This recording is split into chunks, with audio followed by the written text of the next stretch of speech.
Bienvenue au Centre hospitalier Moncolé. Dans le cadre de notre mission, nous assurons des soins de qualité à toutes les couches de la population et plus particulièrement aux vulnérables. Nous mettons un accent particulier sur le respect, la dignité de la personne et de la vie humaine, de la conception à la mort. Nous appliquons les standards de l'art médical en vigueur dans les pays et à travers le monde.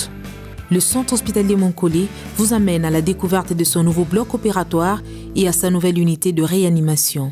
Direction bloc opératoire. Des locaux adaptés et des matériels aux standards internationaux. Alors là, je partirai sur pratiquement 2 ou 3 points. Le premier point, c'est la qualité d'abord de la structure du bloc opératoire. C'est une structure aux standards internationaux. C'est-à-dire quoi ? Nous avons un bloc opératoire qui est hyper pressurisé. Pressurisé, c'est-à-dire que même la pression qui règne là-dedans empêche assez que les germes de l'extérieur puissent entrer facilement en salle d'op et puis perturber le déroulement des activités opératoires.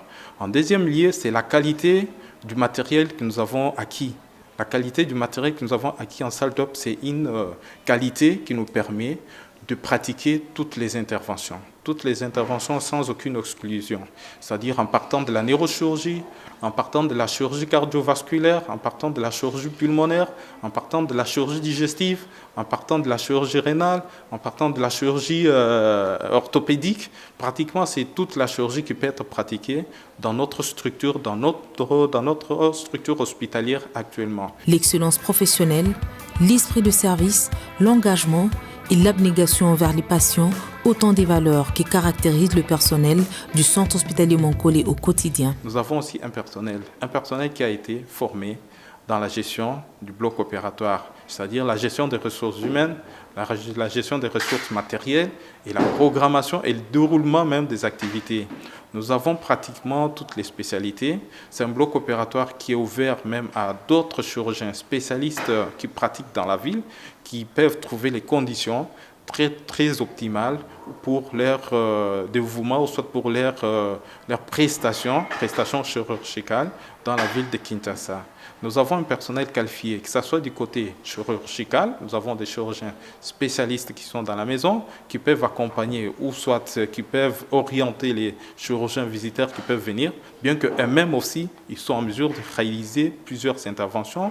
Nous avons un personnel infirmier qui a bénéficié de plusieurs stages en Italie, et qui est en mesure de gérer du point de vue ressources matérielles, du point de vue programmation des interventions, le bloc opératoire.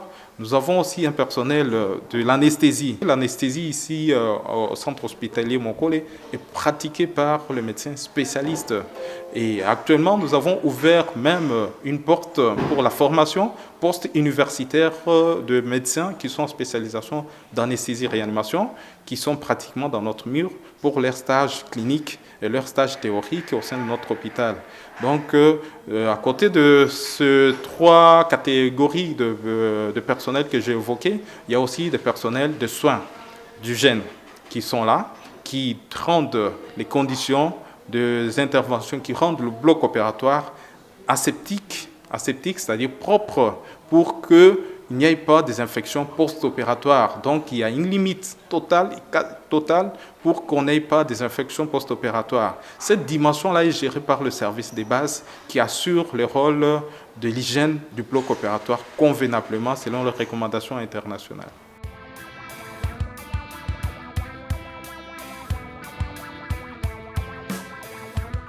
C'est une unité de réanimation polyvalente. Polyvalente, c'est-à-dire ça prend la réanimation médicale et puis la réanimation chirurgicale. Dans la réanimation médicale, nous prenons pratiquement la suppléance de toutes les grandes fonctions de l'organisme humain, c'est-à-dire la fonction neurologique, la fonction cardiovasculaire, la fonction pulmonaire, la fonction rénale. C'est-à-dire toutes les pathologies relatives sont prises en charge dans cette unité qui a été mise en route d'ici il y a peu d'une semaine. Alors, c'est comme ça que l'hôpital, dans ses objectifs d'améliorer la prise en charge et la qualité des soins dans la ville de Kinshasa et en général dans la République démocratique du Congo, s'est dû doter de cette unité pour améliorer la qualité des soins de la population du pays. C'est un service qui a existé depuis longtemps, qui a cohabité ensemble avec l'unité des urgences. Et cette fois-ci, il y a une séparation administrative et puis physique, comme on peut bien le dire.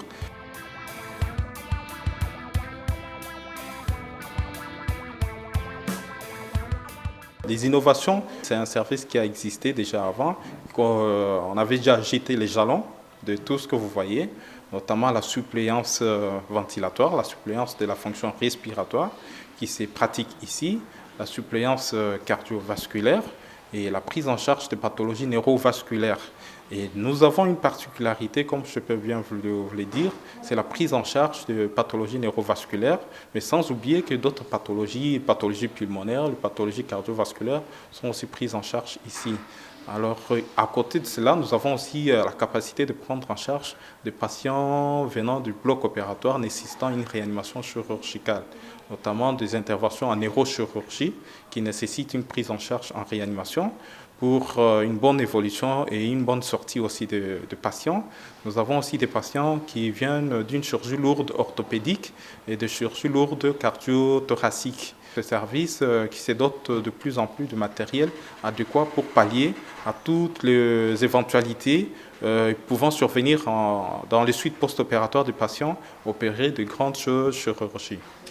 Une politique de perfectionnement professionnel de son staff au service des populations congolaises. L'institution a une politique bien précise. Avant d'entrer en effectivité des activités de réanimation, l'institution s'était dotée d'abord de la formation de personnel soignant, de l'acquisition de matériel, et c'est par après que l'institution s'est projetée de mettre maintenant en applicabilité l'effectivité de ces services. C'est comme ça qu'aujourd'hui on se retrouve avec le personnel qualifié de la réanimation, qui ont une expérience aussi en matière de la réanimation acquise et prouvée dans la ville de Kinshasa. Tous les hôpitaux de la ville de Kinshasa qui ont essayé et qui essaient aussi de mettre les services de réanimation en marche viennent toujours prendre de l'expertise ici pour pouvoir démarrer aussi leurs activités de réanimation dans leurs hôpitaux respectifs. C'est comme ça qu'aujourd'hui, nous sommes fiers de vous dire que nous avons un personnel de qualité adapté à la prise en charge des patients en réanimation et des urgences intégrées. Il y a eu 2 personnes qui ont été même envoyées en Europe, à l'hôpital de Mons, où ils ont bénéficié de formation pendant 3 mois en ce qui concerne la gestion de la logistique et la gestion du personnel au sein de la réanimation. Alors ces personnes sont déjà même en pleine activité au sein de l'unité de réanimation. Du côté ressources humaines, du côté ressources matérielles, nous ne pouvons pas vraiment dire que nous avons des soucis. Vraiment, tout a été accompli même avant la séparation physique de ces différentes unités. Donc de ce côté-là, nous avons été prévoyants et nous avons précédé même les événements.